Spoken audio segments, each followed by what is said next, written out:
भगवान शिव को शिवलिंग के आकार में क्यों पूजा जाता है, आइए समझते हैं। तो सबसे पहले हमें यह जानना होगा कि ये शिवलिंग शब्द में जो लिंग है इसका संस्कृत मतलब पहचान होता है, आइडेंटिफिकेशन। काफी सारे लोग इसका गलत मतलब निकाल लेते हैं। ये वो नहीं है जो आप सोच रहे हैं। अगर किसी बच्चे का जन्म होता है तो हम कैसे पहचानते हैं कि वो पुल्लिंग है या स्त्रीलिंग? हम उनके लिंग को देखते हैं, यानी कि प्राइवेट पार्ट्स। तो यहां पर लोगों ने लिंग मतलब प्राइवेट पार्ट समझना शुरू कर दिया। लिंग मतलब पहचान।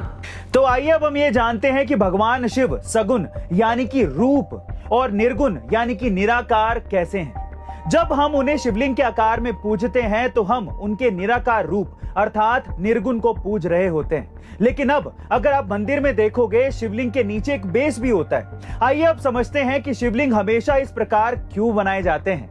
तो नीचे जो बेस होता है उसे योनि कहा जाता है। अब काफी सारे लोग यहाँ इसको भी गलत समझते हैं। योनि का संस्कृत में मतलब होता है सोर्स। किसी भी चीज की शुरुआत कहीं से होती है। अगर किसी पेड़ को देखोगे तो वो एक बीज से शुरू होता है।